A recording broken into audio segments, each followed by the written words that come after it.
Welcome, ladies and gentlemen, here today, 12th of April, Dolder Grand Hotel to the Zuri-Invest night. My name is Jochen Staiger. I think most of you know me. I'm the CEO and founder of Swiss Resource Capital AG and also the founder and chief editor of Commodity TV and Rohstoff TV. We are resided in the beautiful Herisau in the Appenzell, and it's my honor and pleasure again to guide you a bit through the evening, to lead you through the evening, and also to do the panel discussion later on with our two panelists. First of all, let me thank you to Patrick and Andrew Michaels, who put, as always, twice a year normally, this fantastic event together. Thank you very much, guys.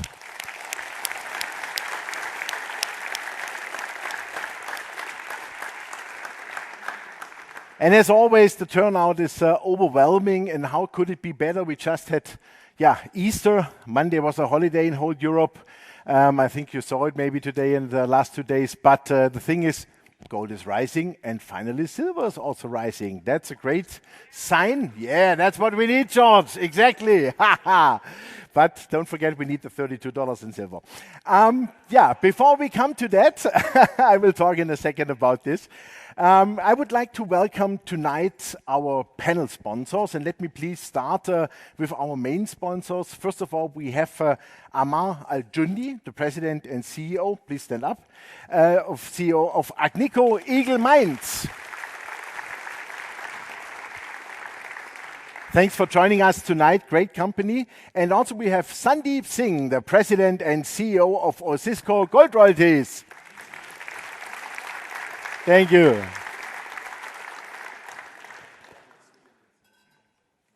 Agnico Eagle is the third largest gold producer in the world and a partner of choice within the mining industry, recognized globally for its leading environmental, social, and governance practices. The company was founded in 1957, so really old gold producer, and has consistently created value for its shareholders, declaring a cash dividend every year since 1983. That is great. I'm from Stuttgart originally. We love to have our payouts, right? And Osisko Gold Royalties is the fourth largest royalty company in the world and holds a North American focused portfolio of over 180 royalties, streams, and precious metal offtakes. Osisko's portfolio is anchored by its, I was a little bit too fast here. Good. Osisko's portfolio is anchored by its cornerstone asset, a 5% net smelter return royalty on the Canadian Malartic mine, which is the largest gold mine in Canada, and funny enough, operated by Agnico Eagle. So we have them all in the same boat, which is great, and I have a good feeling that both companies fit extremely well together. And let me also introduce our table sponsors tonight, and please make use of their know-how during the evening and talk to the management, because it's always refreshing and always overwhelming when you get a lot of information directly from the people who work in the business. Let me start in alphabetical order. We want to welcome Condor Gold, which is developing its La India project in Nicaragua to become a 150,000 ounce per annum producer. We have also First Majestic here, which is operating 3 silver gold mines in Mexico with a large project pipeline as well as a silver stream. First Mining Gold, a gold developer with 2 large Canadian projects in Ontario and Quebec. Then we have Greek House Davos, is a global business organization enhancing international cross-border and cross-sector investments, as well as hosts its flagship event, the Greek Pavilion, during the World Economic Forum in Davos. Then we have Kappa Gold, an exploration company that is working on a historic gold-producing asset in California and just secured a nickel project in British Columbia in Canada. Lahontan Gold, the 100% owner of the past-producing Santa Fe mine in Nevada, as well as 2 additional gold-silver exploration assets in Nevada's prolific Walker Lane. Mag Silver, which is an emerging Tier 1 silver producer in Mexico, but also an advanced explorer, both in Utah, USA, and in the Abitibi region of Canada. Matador Mining, exploring for high-grade gold in Newfoundland on its 120-kilometer long package with continuous strike lengths. Relevant Gold owns 40,000 acres of mineral rights in Wyoming with district size potential analogous to the Abitibi Formation. Very interesting company. Royal Gold, a $9.1 billion company with 182 producing and upcoming properties in some of the world's most prolific mining regions. Last but not least, Wallbridge is focused on its flagship project, Fenelon Gold in Quebec, which has a combined indicated resource of over 3 million ounces gold.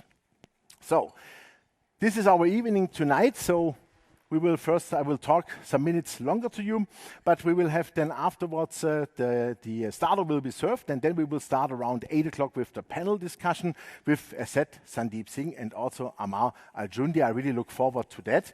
And then we have approximately at 9:15 our keynote speaker, which is John Reed, the Chief Market Strategist of the World Gold Council, and the title is really simple, the Gold Market Update. Let's see what he's predicting.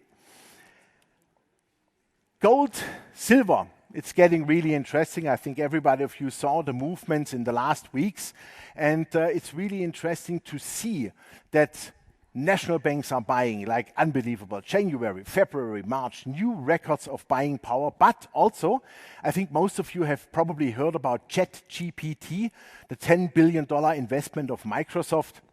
Which is really starting a war with Google, I would say. But it's very interesting because ChatGPT was asked about a recession-proof portfolio. And look at the answer. That's really interesting. Gold and other metals, 20%. So even the AI, maybe this was the data in the AI from the 70s, I don't know, probably. But it's really interesting. I mean, 20%. Have you heard that before from a banker, from an asset advisor, from somebody you know who said 20% gold, silver, maybe physical gold, maybe mining stocks? I never heard that before. And that is really interesting that even the artificial intelligence is now running 20%. Of course, they talk also about defensive stocks. I mean, we all love our Nestlés and our Roche, which we know nothing can go wrong with that. And I mean, we thought that also from Credit Suisse, but that's another story. But 40% bonds, well, bonds, I'm not a bond fan, but if you like it, do it for sure. But also cash and cash equivalents, that's really interesting.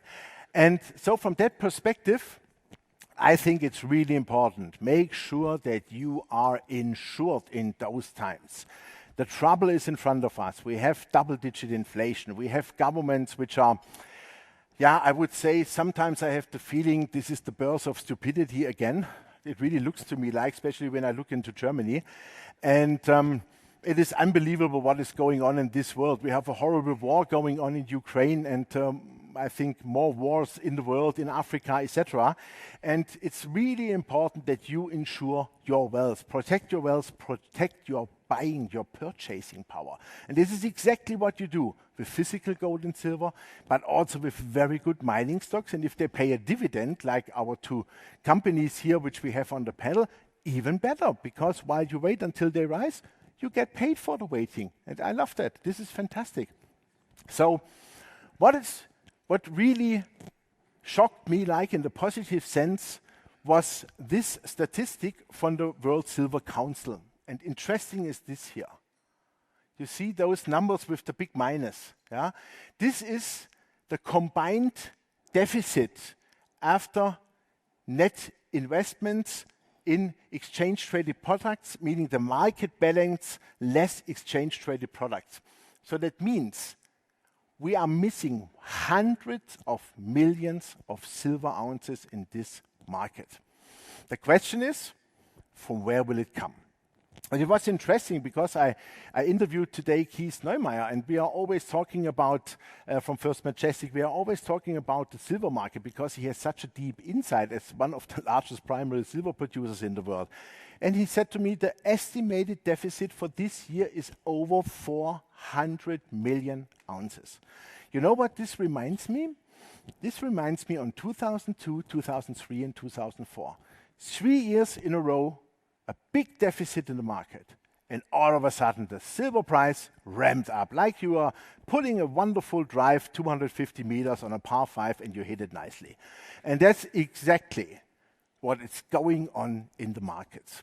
We don't know from where the silver will come, and we have a side of solar, which uses more and more silver than we really expected.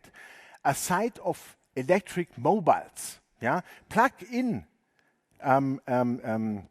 mobiles, yeah, plug-in hybrids, but also electric loading mobiles. You wouldn't believe how much silver they need. And if you look at the World Silver Council predictions, yeah, we talk now about 90 and 100 million ounces usage only for the electric mobile industry by 2025 per year. Ladies and gentlemen, nobody has an answer from the silver producers from where this silver comes, because we do not have the mines. So it's getting really interesting what would happen with the silver price. And to be honest, you can play your games on the COMEX and on the LBMA. You can do that for a certain amount of time. But when it says, I need the metal to build the solar plant, I need the metal to build that car, then paper is nothing worse. Very simple. And I think we are in front of a major clash here of supply and demand imbalances. Yeah, this is gonna getting really interesting. Have a look at LBMA data. We are down here to 840 million ounces in the vaults of the LBMA in London for silver. Ladies and gentlemen, always when it goes below 1 billion ounces, industry is getting worried. We are down from 1.25 billion ounces silver now to 840 million, and probably this number is already below 800 million. This was the latest one I could get. But what shows this? We have started to use that stuff. And that makes this investment really interesting, because I think the game is very close over here. And that is good for the prices. We will see. As I said, I think silver, we need $32. This is the breakout level in the point and figure chart, and then it can go really fast. 38, 43, 55. After that, we will see. The longer term target is $71, maybe in 3 years, but I have a good feeling that the $32 could be reached this year already, and then we have the major breakout. And when this happens, believe it or not, I'm doing point and figure charts since 39 years. I know I look younger, that's right. But really, it is unbelievable what you can read out of that. And there is, as we say in Schwäbisch, there ist kein Handbremse dran. Yeah, there is no handbrake. This is really unbelievable what is going on there. And also, I think gold has to go above 2,110, 2,120, and the next price targets are 2,430 and 2,530. Could be the next 12 months. It could go even faster when the chains are really released. But there is another metal I just want to draw shortly your attention to. Uranium. Something totally different. Most of the investors do not have on the radar.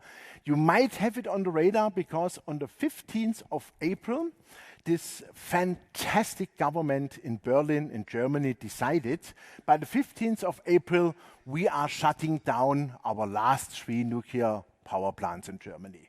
Congratulations on that. What do you need for a stable economy, for a stable industrial production? You need baseload power. And you can generate this with, of course, coal, oil, gas. That's all possible. But the CO2 emissions are a nightmare. And you can do it with nuclear power 24/7. But the Germans are the only country in the world which decided to switch that off. So let's see if on Saturday, on the 15th April, the lights will turn off. We will see what happens. But just to give you an idea how stupid that is, has somebody an idea how much grams of CO2 was the emission in the last 12 months per produced kilowatt hour in Germany? 0? Then they would be like France and generate everything with nuclear power. That's fine. Somebody an idea?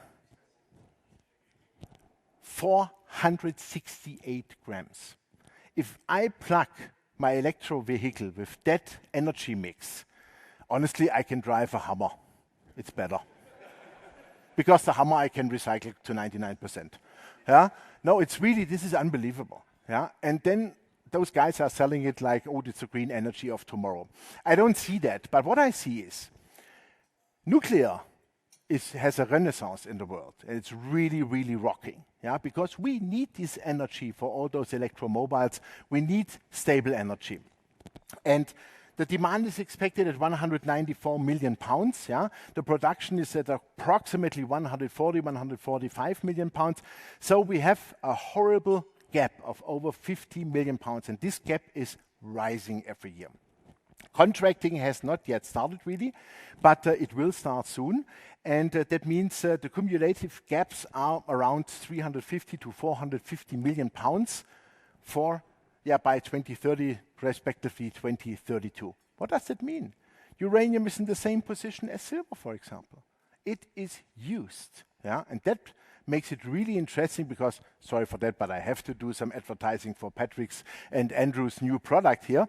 Uranium Actively Managed Certificate. I really like that idea because honestly, I cannot go out and buy some yellow cake and store it in my cellar. That's absolutely impossible. Maybe I do not have to switch the light on during the night. But if it's such a shiny metal, it makes no sense. But I think to have a product like this is really interesting because we are also buying our silver ETFs, of course, only from the ZKB because there we know the silver is really there, or even the gold ETFs, for example, if you don't want to store yourself. But this is something what I really like, and it is all regulated, government regulated. Yeah, it is stored in and managed by the Toronto Stock Exchange, listed with Cameco. Yeah, and also they have Curson Uranium as an advisor. And I think it's a great new thing to invest very easily into something like nuclear power, which is definitely the future. And so that was it from my side shortly. Thank you very much for your attention. We will now do a starter because you are all hungry, I can see it. And make sure you get enough wine because Patrick chose a fantastic red wine, to be honest. I have it also in my cellar. And thank you very much for your attention. We'll see us approximately 8 o'clock for the panel. Thank you very much.